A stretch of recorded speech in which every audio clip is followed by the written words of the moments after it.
Bismillahirrahmanirrahim. Assalamualaikum warahmatullahi wabarakatuh.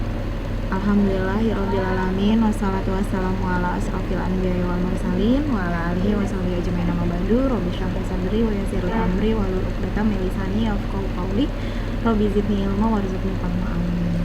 Alhamdulillah kita kembali bertemu di pembelajaran KBM daring seperti ini di tahun ajaran baru. Semoga semuanya selalu dalam keadaan sehat walafiat, tidak sedang terkena penyakit apapun, dan tetap selalu semangat. Kita bertemu lagi, Misika masih mengajari IPS atau ilmu pengetahuan sosial. Kalian sudah naik ke kelas 8 ya. Selamat karena sudah ada di kelas 8. Barakallah atas kenaikan kelasnya. Semoga di kelas 8 ini kalian bisa lebih baik lagi, tidak seperti di kelas 7 yang masih adaptasi antara sekolah dasar ke SMP. Nah, di pembelajaran kali ini atau di materi kali ini kita masuk ke bab pertama, masih tentang geografi. Dimana kalau di kelas 7 kemarin kita hanya fokus ke negara kita di Indonesia, maka di kelas 8 kita cakupannya lebih luas, yaitu negara-negara di ASEAN. Oke, kita masuk ya di ASEAN di kelas 8 semester 1 tahun ajaran 2020-2021. Apa sih tujuan pembelajaran kita kali ini? Yang pertama, sudah pasti kalian mengerti dan dapat menjelaskan kondisi geografis dan karakteristik negara-negara anggota ASEAN. Lalu menjelaskan makna kerjasama, bentuk kerjasamanya, dan upaya meningkatkan kerjasama, serta menganalisis pengaruh perubahan terhadap kehidupan ekonomi, sosial, dan budaya di masing-masing negara ASEAN. Apa itu ASEAN? ASEAN adalah Association of Southeast Asian Nations, di mana organisasi ini beranggotakan negara-negara di Asia Tenggara. Negara di Asia Tenggara ada 11 ya, tapi yang menjadi anggota negara ASEAN hanya 10 negara saja. Timor Leste belum termasuk ke dalam anggota ASEAN. Nah, organisasi ini berdiri pada tanggal 8 Agustus 1967 di Bangkok, Thailand, di mana pada saat di Thailand 5 negara prakarsa ASEAN itu membuat suatu deklarasi, namanya Deklarasi Bangkok, karena memang dilakukannya di Bangkok, Thailand. Di sana diresmikanlah organisasi internasional yang beranggotakan negara ASEAN. Siapa 5 negara yang sebelum ke situ, maknanya apa sih dari logo ASEAN? Kalian tahu ya, logo ASEAN tuh seperti ini. Ini ada maknanya. Jadi yang biru ini artinya adalah perdamaian dan keamanan, di mana masing-masing negara anggota ASEAN berprinsip menjaga perdamaian dan keamanan di masing-masing negara. Lalu ada putih itu kesucian, merah keberanian dan dinamika, kuning adalah kemakmuran dan kesejahteraan. Simbolnya ada 2, ada 10 batang padi yang menyimbolkan 10 negara anggota ASEAN, yang berarti persatuan, kesatuan, dan keharmonisan, serta lingkaran. Kenapa bentuknya lingkaran? Karena lingkaran itu melambangkan kesatuan dari negara-negara ASEAN. Itu makna dari logo ASEAN, kalian harus paham tuh ya. Oke, siapa saja negara yang mendeklarasikan? Ada 5 negara utama atau 5 negara inti yang pada tanggal 8 Agustus 1967 melakukan pertemuan untuk mendeklarasikan ASEAN di Deklarasi Bangkok. Salah satunya negara kita, Indonesia. Ya, yang pertama ada Bapak Adam Malik. Adam Malik ini merupakan Menteri Luar Negeri negara Indonesia pada masa itu. Lalu dari Filipina, Narsis Koramos. Dari Singapura ada S. Rajaratnam. Dari Thailand ada Tanat Koman. Dan dari Malaysia ada Tun Abdul Razak. Kelima negara inilah yang memprakarsai berdirinya ASEAN di Asia Tenggara. Tuh. Lalu setelah 5 negara tersebut bergabunglah 5 negara lainnya. Jadi negara ASEAN ada 10 ya. Indonesia, Laos, Malaysia, Myanmar, Filipina, Singapura, Thailand, Vietnam, dan Brunei Darussalam, dan Kamboja atau Kamboja. Jadi 10 negara ini melakukan kerjasama untuk sama-sama meningkatkan berbagai macam aktivitas baik dari sosial, budaya, ekonomi. Apa sih tujuan didirikannya organisasi ASEAN? Yang pertama, mempercepat kemajuan ekonomi sosial dan mengembangkan kebudayaan di Asia Tenggara. Jadi tujuan utamanya adalah agar masing-masing negara di ASEAN, masing-masing negara anggota ASEAN maju ekonomi dan sosialnya. Tidak ada yang keterbelakangan ya. Yang kedua, meningkatkan perdamaian dan stabilitas regional dengan menghormati keadilan dan tata tertib hukum di kawasan Asia Tenggara.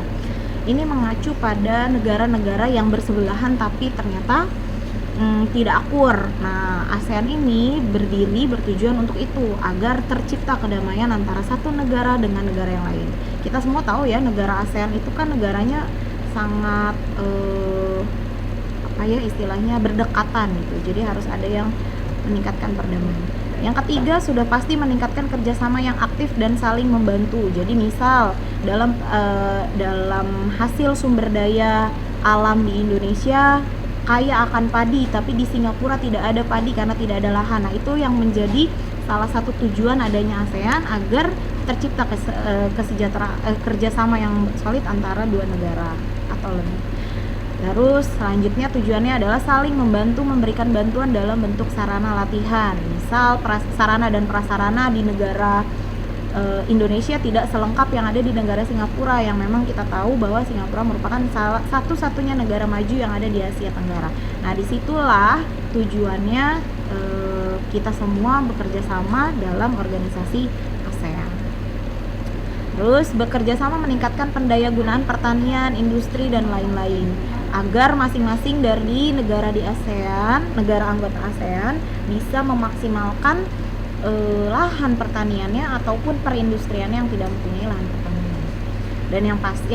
Dan yang terakhir adalah memelihara kerjasama internasional, di mana ASEAN ini berfungsi untuk menjadi jembatan antara negara-negara Indonesia, negara-negara di ASEAN maupun dengan negara di luar Asia Tenggara.